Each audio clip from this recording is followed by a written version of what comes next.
মানে উনার দলের লোক বিরোধী দলেও ছিল।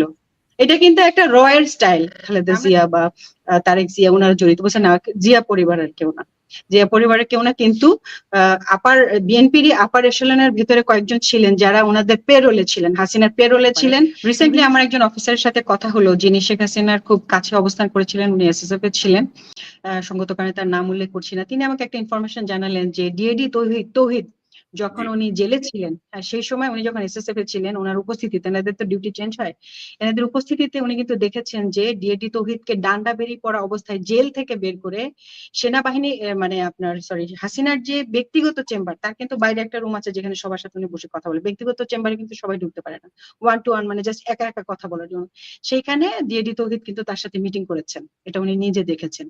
এবং এটা এতই গোপনীয় ছিল যে মানে মানে ওনারা যতটুকু ধারণা পেয়েছেন যে ডিএডি তৌহিদ মানে আমি সব বলে দিব, আমি আর পারছি না, এই ধরনের একটা মেন্টালিটিতে ছিলেন। তখন তাকে টাকা পয়সা, তার ফ্যামিলিকে আরো কিছু দেওয়ার আশ্বাস দেওয়া হচ্ছিল। এবং ওই জেল থেকে কিভাবে ডিএডি তৌহিদ, যিনি কিনা এই খুনের সাথে প্রত্যক্ষভাবে জড়িত ছিলেন, তিনি কিভাবে বের হলেন, যেহেতু এটা আমার নিজের দেখা না এবং ওই অফিসারের কথা, সেজন্য সঙ্গত কারণে আমি ইয়েতে বলিনি, মিডিয়া কমিশনে বলিনি, বাট এই ইনফরমেশনটা আমি যেহেতু পেয়েছি আমি বললাম। এবং উনি যেহেতু এসএসএফ এ ছিলেন এবং দীর্ঘদিন শেখ হাসিনার অনেক কাছাকাছি ছিলেন, তার কাছ থেকে আমি আরো কিছু অদ্ভুত কথাই শুনেছি। যেমন বিএনপির কিছু উচ্চ পর্যায়ের কিছু লিডার যাদেরকে আমরা এখন দেখি, তারা কিন্তু রেগুলার যাতায়াত করতেন, হাসিনার সাথে তাদের ভালোই সব সখ্যতা ছিল। এবং তিনি এমনটাও শুনেছেন যে মানে ওই লিডারের নাম করে বলছেন যে ওকে বলো, ওকে সামাল দিতে বলো, ও কেন করছে না। এই জিনিসটা আমাকে খুব ধাক্কা দিয়েছে।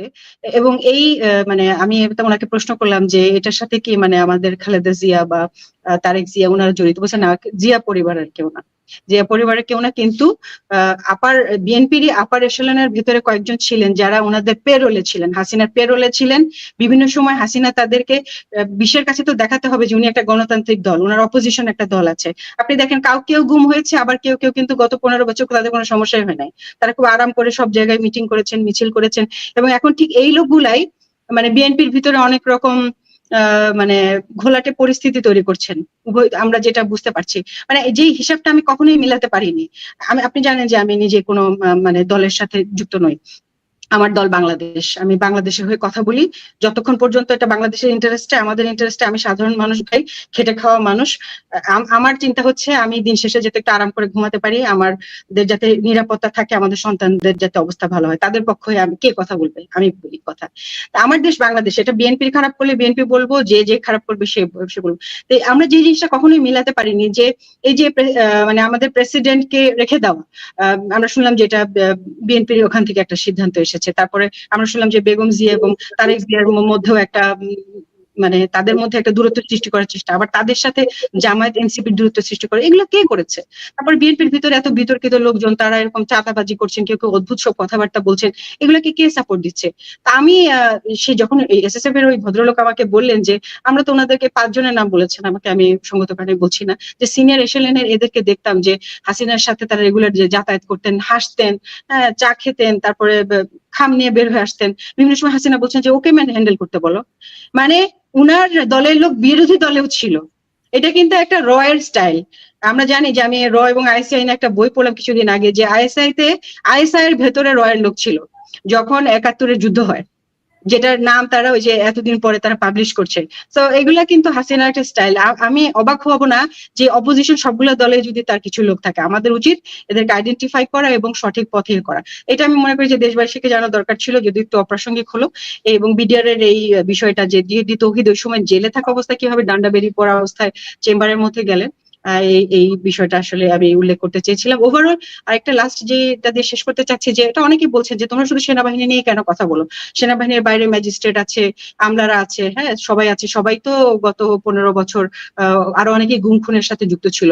আর্মি যখন ক্লিয়ার হবে দুনিয়া সবকিছু ক্লিয়ার হয়ে যাবে, এটা আপনিও জানেন আমিও জানি। আর্মির মতো কোয়ালিফাইড এই লোকগুলো কিন্তু কোয়ালিফাইড, এটা অস্বীকার করার কোনো উপায় নেই। এই যে 28 জন 100 জন, ওনাদের মাথায় যে বুদ্ধি, যে কোয়ালিফিকেশন নিয়ে ওনারা সেনাবাহিনীতে এসেছেন, এর কাছাকাছিও বাইরের লোকজন না। আপনারা যখন এই জায়গাটা যখন ক্লিয়ার করবেন, এখানে যখন ভালো বুদ্ধিমান সৎ লোক নিয়ে আসবেন, বাকি সবকিছু ক্লিয়ার করতে 1 মাসও লাগবে না। আমাদের দেশের সংস্কারই শুরু হওয়া উচিত সেনাবাহিনী দিয়ে, এবং সেনাবাহিনী আমাদের পিভট, আমাদের সার্বভৌমত্বের মূল রক্ষা কবচ। তারা যখন পরিষ্কার হয়ে যাবেন, অটোমেটিক্যালি সবকিছু ক্লিন হয়ে যাবে। সিনেমা মুভির মতো। আমার কাছে মুভিতে দেখায় না যে হঠাৎ করে একটা হাত এসে পড়লো আর চারদিক গ্রিন হয়ে গেল, আমার কাছে ঠিক এরকম মনে হয় যে সেনাবাহিনীটার ভেতরটা যদি এরকম হঠাৎ করে পরিষ্কার হয়ে যেত, পুরো দেশটা সবুজ ফুলে ফলে ভরে উঠতো। এবং এই কারণেই বারবার সেনাবাহিনী নিয়ে কথা, এই কারণে না যে সেনাবাহিনীকে আমরা অপছন্দ করি। আমি সেনাবাহিনী ইউনিফর্মকে কতটা ভালোবাসি সেটা শুধু আমি জানি এবং আল্লাহ জানেন। A soldier is always a soldier. না শাহনাজ, আমি আপনার কথার সঙ্গে শতভাগ একমত, অ্যাবসলিউটলি কারেক্ট আপনি। এবং সেনাবাহিনী যদি ঠিক হয়ে যায়, আমাদের অন্যান্য জায়গাগুলো অটো ঠিক হয়ে যাবে, মানে কিছু করতেও হবে না, এমন একটা জায়গা আর কি। তো আপনি যে প্রসঙ্গটি বললেন, সে প্রসঙ্গের কিছু বিষয়ে আমার কাছেও আছে তথ্য। এবং ধরেন এই বিষয়টা নিয়ে আমি আসলে কিছু প্রামাণ্য কিছু খুঁজছি। বিশেষত ধরেন সে সময় হাসিনার সাথে এসএসএফ এ সার্ভ করেছেন, কারণ হাসিনা যেখানে যাই করেন এসএসএফ ছাড়া তো আর কোথাও যান নাই। মানে তারা যদি কেউ আসেন সামনে এগিয়ে আসেন এবং এই কথাগুলো শেয়ার করেন, থাকেন এসএসএফ তার আশেপাশেই ছিল। তো এসএসএফ এর কেউ যদি সাক্ষ্য দেন বা বলেন, আমি সেই অপেক্ষায় আছি এবং আমি যোগাযোগ করছি আমার মতো করে, দেখা যাক বের হয়ে আসে কিনা। কারণ সামরিক বাহিনীর ভেতরের ক্রিমিনাল যেমন সরাতে হবে, তেমনি রাজনৈতিক দলের মধ্যে যারা সুবিধাভোগী, মানে মুখোশ পরা যে দুর্বৃত্তরা, যারা জনগণের ইমোশন নিয়ে খেলে, জনগণকে তাদের ব্যবহার করে, তাদেরকেও আসলে মুখোশ উন্মোচিত